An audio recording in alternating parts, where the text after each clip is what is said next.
Hello, well, this is Dr. Dave Maslach talking to you about reciprocity.com. The E is written with a 3, and in this particular video, I want to talk to you about why following financial key performance indicators or KPIs too closely can actually lead you to make poor decisions in your organization, your company. And this is really thinking about failure and the results of failure and treating it as a way to select out particular alternatives, or using failure as information in terms of improving alternatives. So I'm a professor of innovation strategy and entrepreneurship, and this is actually my research area that I'm interested in. And I thought it was just kind of an interesting thing to talk about in terms of, why is it that following key financial key performance indicators is sometimes, sometimes it's great and sometimes it's good, and it's sort of an excellent strategy, but sometimes it also leads you astray. And so what do I mean by key performance indicators? Well, these are things that you base the decisions in your firm on, sort of metrics that you base the decisions on your firm on in terms of making sort of empirical or quantitative decisions. Now, we often use financial key performance indicators. These are things that are related to sort of finances or cash within the firm. So it could be things related to, it could be return on assets, right? ROA. It could be return on investment, ROI. It could be the burn rate that you have if you're a startup. Maybe it's a cash on hand. All these kind of financial performance indicators. There's all sorts of them.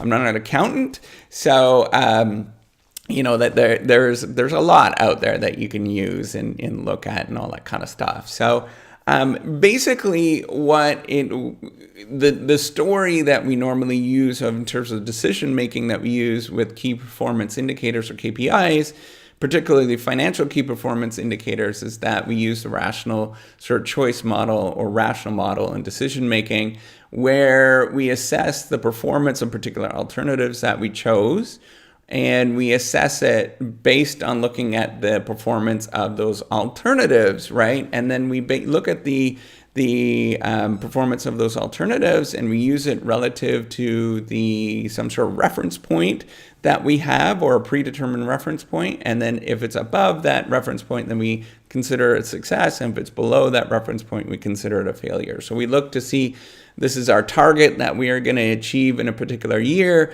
If we don't meet that target with our key performance indicator, we're going to consider that particular project a failure. And if we meet it, then we're going to consider it as success.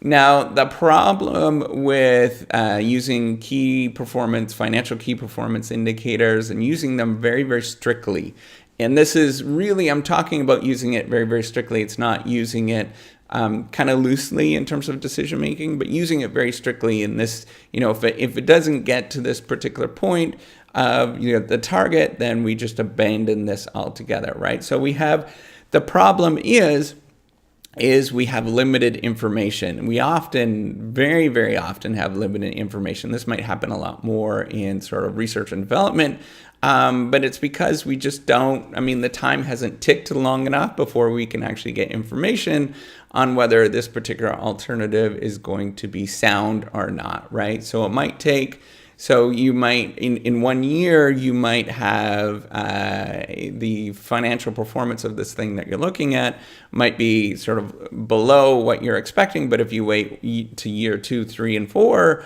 the financial performance might be sort of crazy, right, off the charts. And if you quit at year 1, then that sort of you will never get to that information, or you'll never be able to know that particular alternative is actually good or not. There's also a lot of politics that are involved with getting these financial indicators, right? And they could be played in all sorts of different ways. And it's often very difficult to get to that. Now, with accounting, sort of general accounting principles, we can sort of navigate some of these issues, but there is still a lot of politics that goes on behind the scenes in terms of sort of getting those financial or key performance indicators. And that just happens across the board in any company, that they just have to meet those particular numbers, right? So if you think of with a sort of a car dealership, you have to meet the number of cars that you have to sell.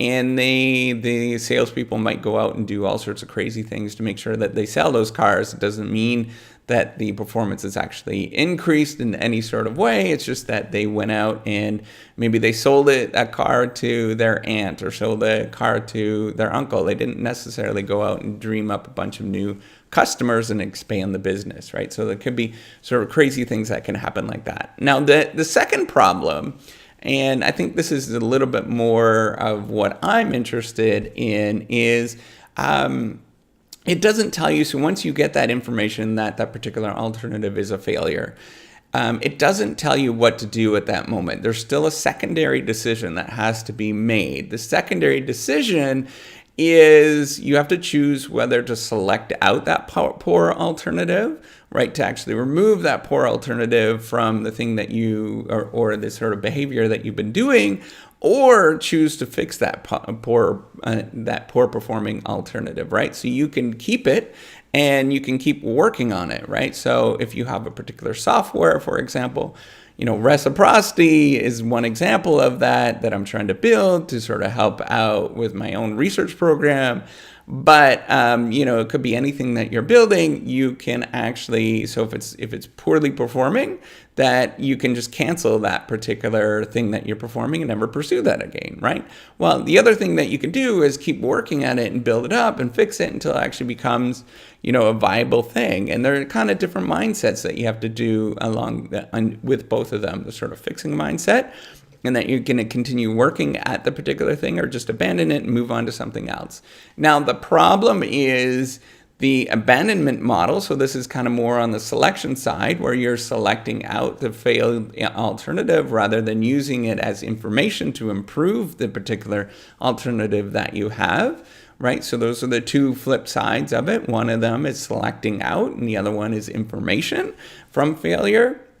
Now, if you use the sort of selecting out alternative, sorry about that, there's interruption at the door. So the problem is when you use failure as a selection mechanism, we always default to, it's much more easier, so behaviorally, to sort of remove that particular alternative, but then we sort of neglect the cost. There's a startup cost, and there's a cost of switching to another alternative. It's often very, very difficult to do that. And the startup cost is the sort of learning curve that you have to the new particular phenomenon that you're looking at, you're going to actually build out, or the thing that you're actually going to, the other alternative that you're actually going to build out and develop. So just simply because it gets difficult doesn't necessarily mean you should switch to something else, right? So it's simply because the particular failure occurred, your performance is actually poor in 1 year, doesn't mean you should switch to something else.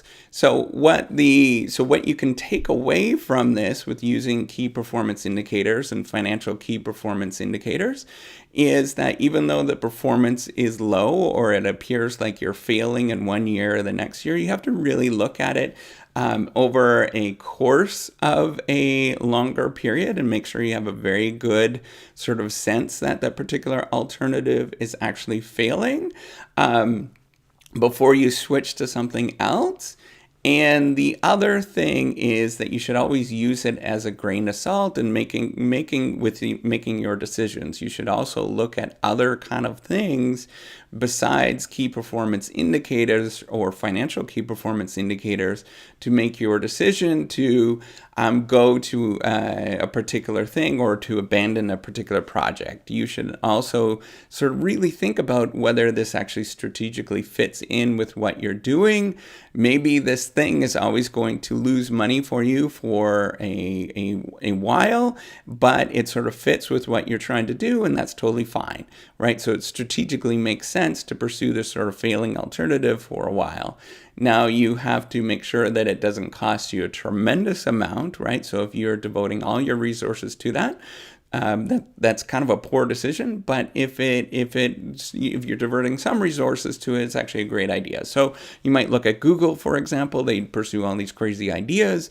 Anti-aging, for example, the self-driving car. Well, these things they haven't panned out in any sort of way. They're not making Google any sort of money.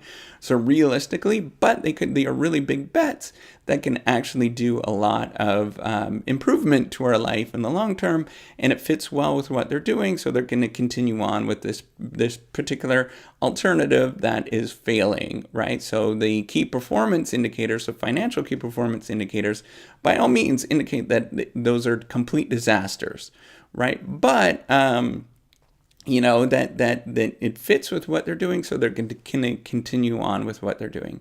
So that's all I wanted to say with that, is making sure when you use key performance indicators, particularly the financial key performance indicators, that you use a lot of judgment and you really think about pursuing, if something is failing, whether you pursue that particular alternative or not. You just have to use a lot of judgment. All right, so my house is a mess. Dogs are barking. I got people here, so I got to leave. All right, take care and have a wonderful day. Bye.